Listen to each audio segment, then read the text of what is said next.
ठीक आहे. तो आपल्याला काय विचारलं बरं का, आपल्याला विचारले फेस लेफ्ट आणि फेस राईटबद्दल. बघा तो फेस लेफ्ट आणि फेस राईट, आपण याची इमेज बघू. बघा तर आपण जर समजा बघायला गेलो तर तुमच्या लक्षामध्ये येईल बघा, हा असतो थिओडोलाइट. थिओडोलाइट असा एक इन्स्ट्रुमेंट आहे बघा, तुमच्या लक्षामध्ये येईल हा थिओडोलाइट आपल्याला दिसायला भेटतोय. या थिओडोलाइटमध्ये इथं टेलिस्कोप लावलेला बघा, नीट बारकाईने बघा, तुमच्या लक्षामध्ये येईल की इथे एक टेलिस्कोप लावलेला आहे. ओके, हा टेलिस्कोप लावलेला आहे इमेजेसमध्ये. एक मिनटं,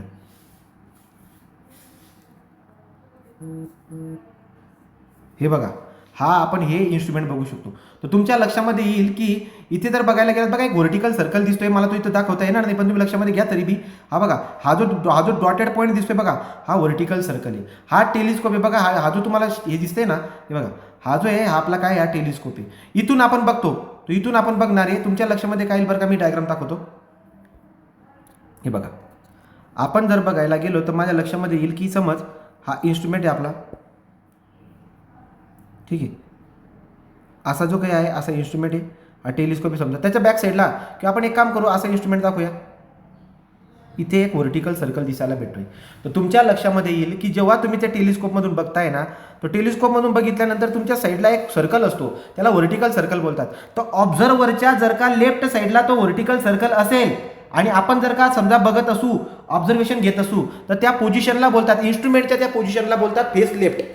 तो काय लिहिलंय बघा, it is the position of the instrument. तो जो थिओडोलाइट इन्स्ट्रुमेंट आहे आपला, त्याची position, it is the position of the instrument when vertical circle is left side of observer. तर त्या इन्स्ट्रुमेंटमधून बघणारा जो ऑब्झर्वर आहे त्याच्या डाव्या बाजूला जर का व्हर्टिकल सर्कल असेल, तो थिओडोलाइट हा जो इन्स्ट्रुमेंट आहे त्या थिओडोलाइटची अशी पोझिशन, जेव्हा ऑब्झर्वर जेव्हा ऑब्झर्व करत असतो तेव्हा त्याच्या लेफ्ट साईडला जर का व्हर्टिकल सर्कल असेल तर त्याला बोलतात फेस लेफ्ट. तो it is the position of the instrument when vertical circle is left side of observer, तो त्याला बोलतो फेस लेफ्ट. आणि फेस राईट काय असतो बरं का, की तो जो थिओडोलाइट आहे त्या थिओडोलाइटमध्ये ऑब्झर्वेशन करताना ऑब्झर्वरच्या राईट साईडला जर व्हर्टिकल सर्कल असेल तर त्याला बोलतो आपण face right. So it is the position of the instrument when vertical circle is right side of observer. तो ऑब्झर्वरच्या राईट साईडला जर का व्हर्टिकल सर्कल असेल तर त्याला फेस राईट बोलतो आणि फेस लेफ्ट. तो या पद्धतीने आपण याला डिफाईन करू शकतो. पुढे जाऊया.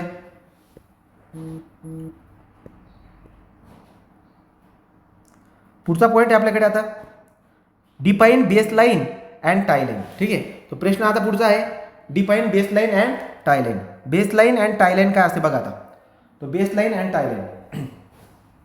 बेसलाईन कोणाला बोलतात बरं का, it is the longest line. तुमच्या लक्षामध्ये येईल की एखादा ग्राउंड सरफेस आहे बघा, हा ग्राउंड आहे, ठीक आहे, हा ग्राउंड सरफेस आहे. इथे आपल्याकडे एक स्टेशन आहे, इथे एक स्टेशन आहे, इथे एक स्टेशन आहे, इथे असे 4 स्टेशन आपल्याकडे आहेत. ओके, तो असे 4 स्टेशन आपल्याकडे आहेत. बरं, मग आता हे जे मेन स्टेशन असतात याला मेन स्टेशन बोलतात. म्हणजे ज्या एरियाचा सर्वे करायला तुम्ही जातायत तर त्याच्या बाउंड्रीवर काही गोष्टी जी आहेत आपण लक्षात घेतो, जसं की एखादं पिंपळाचं झाड आहे, एखादं मंदिर आहे, एखादी बिल्डिंग आहे, ते याचे जे एंडचे पॉईंट असतात त्यांना आपण लक्षात घेतो, यांना बोलतात मेन स्टेशन. यांना बोलतात मेन स्टेशन. या मेन स्टेशनला जर का आपण बुकटी मारून घेतली, पावडर जर मारली, तर यांना बोलतो आपण काय, याला बोलतो मेन सर्वे लाईन. याला मेन सर्वे लाईन आपण बोलतो. ओके, आता आपल्याला प्रश्न विचारलाय बेस लाईन. तो बेस लाईन कोणाला बोलतात, बेस लाईन एक अशी मेन सर्वे लाईन आहे. मेन सर्वे लाईन कोणाला बोलतात, मेन सर्वे लाईन म्हणजे काय, 2 मेन स्टेशनला जॉईन करणारे. बघा हे मेन स्टेशन आहे की नाही, हे मेन स्टेशन आहे, यांना जोडणाऱ्या रेषेला काय बोलतात, मेन लाईन किंवा मेन सर्वे लाईन. मग बेस लाईन सुद्धा एक मेन सर्वे लाईन आहे. तो बेस लाईन सुद्धा एक मेन सर्वे लाईन आहे, पण ती एरियाला 2 भागामध्ये डिवाइड करते आणि ती सगळ्यात मोठी असते. म्हणजे कोणती बरं का, हे बघा ही सांगतो, ही आता जी मी ड्रॉ करतोय ही सगळ्यात मोठी, ही पण एक मेन सर्वे लाईन आहे आणि सगळ्यात मोठी मेन सर्वे लाईन आहे जी एरियाला 2 भागामध्ये डिवाइड करते. बघा इकडचा भाग आणि हा इकडचा भाग. तो बोलताना काय बोलणार बरं का, की बेस लाईन ही, बघा इथे लिहिलंय मी, बेस लाईन ही लॉंगेस्ट मेन सर्वे लाईन आहे जी एरियाला 2 भागामध्ये डिवाइड करते. It is the longest main survey line which divide the area into 2 part. Okay, तो एक पूर्ण एरियाला 2 भागामध्ये डिवाइड करायचं काम देखील करते बेस लाईन. तो बेस लाईन बद्दल बी लिहिता येईल. ओके, तो बेस लाईन. पुढे जाऊया आपण आता. तो पुढे जर आपण बघायला गेलो तर पुढचा पॉईंट कोणता बघा, पुढचा पॉईंट आहे आपला आता टाय लाईन. पुढे आपल्याला काय म्हटलंय, त्यांनी आपल्याला विचारलेलं आहे, क्वेश्चन म्हणलाय की बेस लाईन आणि टाय लाईन. तो बेस लाईन तर झाली, टाय लाईन बद्दल पण लिहायची. तो टाय लाईन कोणाला बोलतो बरं का, आता बघा आपण जर बघायला गेलो तर आपल्या लक्षामध्ये येईल टाय लाईन कोणाला बोलतात बघा. तो टाय लाईन. टाय लाईन काय आहे, टाय लाईन ही अशी लाईन आहे जी, हे बघा हा आपला ग्राउंड सरफेस होता, हा ग्राउंड सरफेस आहे, हे main station point, main station point, main station point, main station point, main station point, हे मेन स्टेशन पॉईंट आहे. यांना जोडणारी ही रेषा, ही रेषा, ही रेषा, ही रेषा मेन सर्वे लाईन आहे. सगळ्यात मोठी मेन सर्वे लाईनला आपण बेस लाईन बोलतोय. आता हे मेन सर्वे लाईनवरती काही पॉईंट मी घेतो, याला बोलतात टाय पॉईंट. इकडचा मेन सर्वे लाईन याच्यावरती एक पॉईंट घेतो, याला बी बोलतात टाय पॉईंट. आणि या टाय पॉईंटला टाय पॉईंट सोबत जोडणारी ही जी लाईन आहे हिला बोलतात टाय लाईन. हिला काय बोलतात? Tie line. म्हणजे मेन सर्वे लाईनवरचे जे पॉईंट आहेत त्यांना जॉईंट करणारी रेषा आहे ही, याला बोलतात टाय लाईन. तो मेन जो पण आपला एरिया आहे या एरियामधली सगळ्यात लांब मेन सर्वे लाईन जी असते, जी एरियाला 2 भागात डिवाइड करते, त्याला बोलतो आपण बेस लाईन. आणि आता चालू टाय लाईन काय बोललो मी, की मेन सर्वे लाईनवरचे जे पॉईंट आहेत त्यांना जोडणारी लाईन म्हणजे टाय लाईन. मग मी कशी डिफिनेशन दिली बघा, आपण डिफिनेशन कशी दिली एकदा बघा. तो आपण टाय लाईनची डिफिनेशन दिली आहे, द लाईन जॉईनिंग, हे बघा, the line joining the point on the main survey line. तो मेन सर्वे लाईनच्या वरच्या पॉईंटला जोडणारी रेषा, the line joining the point on the main survey line is called as a tie line. त्याला बोलतो आपण टाय लाईन. तो त्याला आपण टाय लाईन बोलत असतो. ती टाय लाईन झाली. पुढचा प्रश्न घेऊया. हे जर तुम्हाला कळाला असेल तर पुढचा प्रश्न बघा, enlist the method of plane table survey. तो प्लेन टेबल सर्वेच्या आपल्याला पद्धती सांगायच्या आहेत. कुठल्या कुठल्या पद्धती आहेत? पहिले आहे रेडिएशन मेथड, नंतर आहे इंटरसेक्शन मेथड, नंतर आहे ट्रॅव्हर्सिंग मेथड आणि नंतर आहे रिसेक्शन मेथड. अशा 4 पद्धती आपल्याकडे एक एक करून आहेत. बघा बरं का आता, तो radiation method plane table survey काय असतो बघा.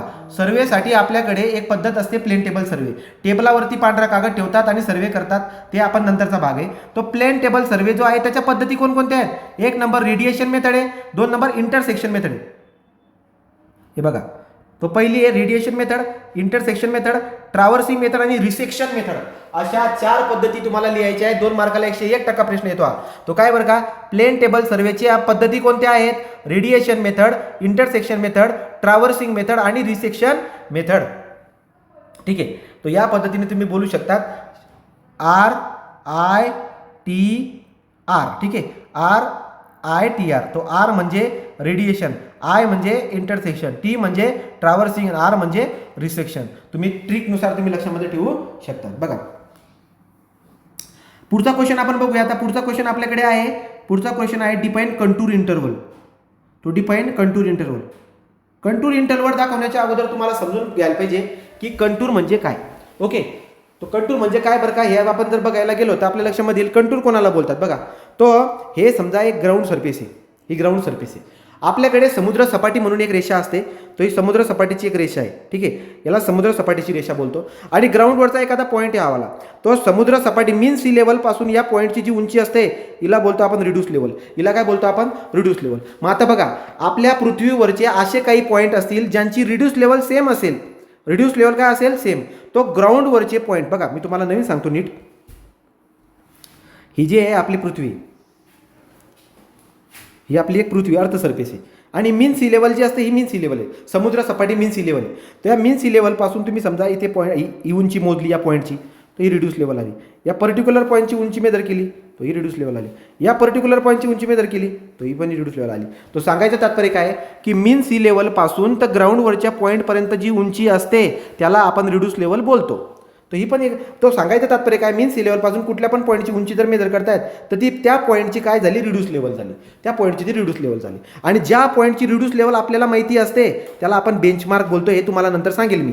ओके, म्हणजे या प्रत्येक पॉईंटची रिड्यूस लेवल माझ्याकडे आहे. आता लक्षात घ्या, इथली रिड्यूस लेवल समजा 200 आणि असं समजू इथली रिड्यूस लेवल पण 200, इथली रिड्यूस लेवल पण 200.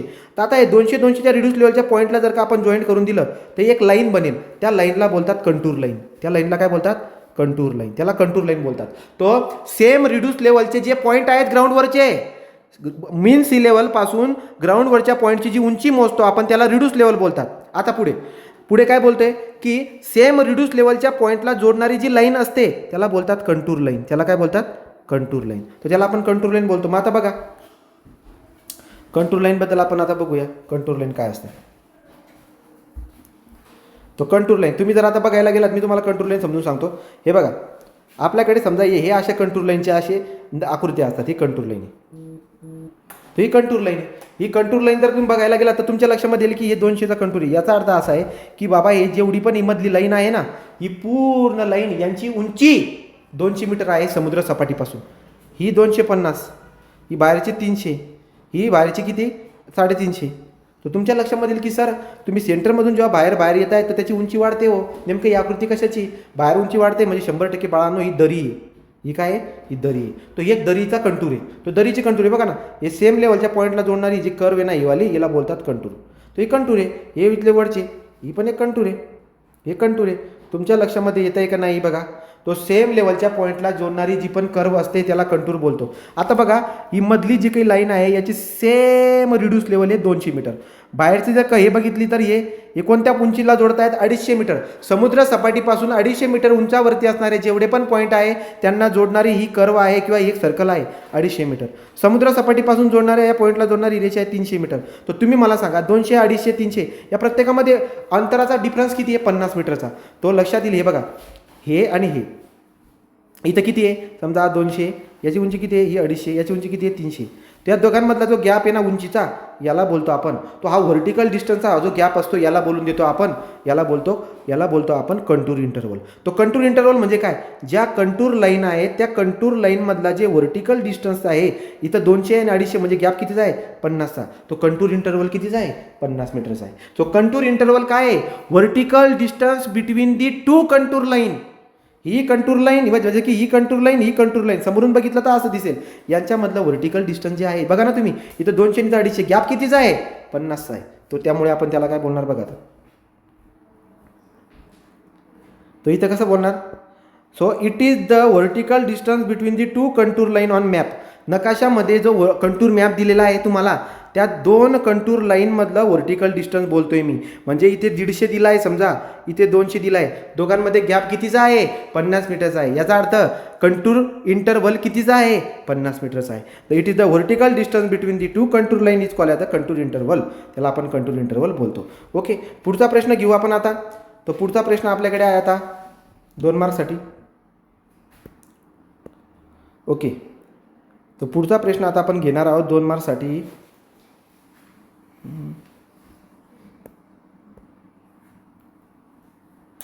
लास्ट पॉईंट आहे. ठीक आहे, तो लास्ट प्रश्न विचारलेला आहे. State the principle of plane table survey. बघा, जेव्हा तुम्ही प्लेन टेबल सर्वेचा वापर करतात, असा ट्रायपॉड स्टँड ठेवतात, त्याच्यावरती असा टेबल ठेवतात, वरती व्हाईट पेपर ठेवतात आणि तुम्ही सर्वे करतात. तुम्ही जर का केला असेल सर्वे तर तुमच्या लक्षामध्ये येईल प्लेन टेबल सर्वे, किंवा यूट्यूबवर तुम्ही बघू शकतात प्लेन टेबल सर्वे कसा करतात. तर यांनी विचारलं की state principle of plane table survey म्हणजे काय बरं का? हे बघा, तुम्ही जर बघायला गेलात तर हा ट्रायपॉड स्टँडवरती एक टेबल असतो, असा टेबल येतो, इथं कागद लावलेला असतो आणि आपण काय करतो, इकडे एक स्टाफ ठेवून इकडून असा याच्याकडे बघतो. मग तुम्ही या कागदावरती अशी एक रेषा मारतात. तो सांगायचं तात्पर्य काय? प्रिन्सिपल कशाच्या बेसवरती? The fundamental principle of plane table survey is a parallelism. Principle कोणता आहे? एक शब्द जर तुम्ही लक्षात ठेवला, पॅरलेलिझम. तो पॅरलेलिझम हा एक प्रिन्सिपल आहे. तो प्लेन टेबलचा फंडामेंटल प्रिन्सिपल कोणता आहे? पॅरलेलिझम. सर पॅरलेलिझम म्हणजे काय बरं का? लक्षात घ्यायचं, तुम्ही या टेबलवरती इकडे बघून जी रेषा मारतात, ही रेषा आणि ग्राउंडवरची रेषा जी आहे ती एकमेकांना पॅरलल असायला पाहिजे. म्हणजे काय? समजा हे ग्राउंड आहे, तुम्ही इथे इन्स्ट्रुमेंट ठेवलं आहे प्लेन टेबलचं आणि इकडे आपण एखादा रॉड ठेवला आहे, इकडे मला बघायचं आहे. तर तुमच्या लक्षामध्ये काय येईल बरं का, की खाली मी या जमिनीवरती भुकटी मारून ठेवली आहे व्हाईट कलरची आणि टेबलवरती पण मी रेषा मारणार आहे पेन्सिलीने. तो तुमच्या लक्षात काय येईल की या रॉड आणि हे इन्स्ट्रुमेंट यांच्यामध्ये आपण ही रेषा मारणार आहे टेबलावरती. तर ही रेषा आणि या ग्राउंडवरती मारलेली ही भुकटी हे दोघं एकमेकांना पॅरलल असायला पाहिजे. तो ग्राउंडवर भुकटी मारली तुम्ही आणि वरती समजा त्या टेबलवरती रेषा मारतायत, तर टेबलावरची रेषा ही ग्राउंडवरची जी भुकटी आहे ना त्या दोघांना पॅरलल असायला पाहिजे जेव्हा तुम्ही टार्गेटकडे बघणार. ओके, तर हा प्रिन्सिपल आहे आपला पॅरलेलिझमचा. So fundamental principle of the plane table is the parallelism. याचा अर्थ काय? This means that the line drawn on the plane table, plane टेबलवरती जी लाईन ड्रॉ केली जात असते, sheet are parallel to corresponding line on the ground.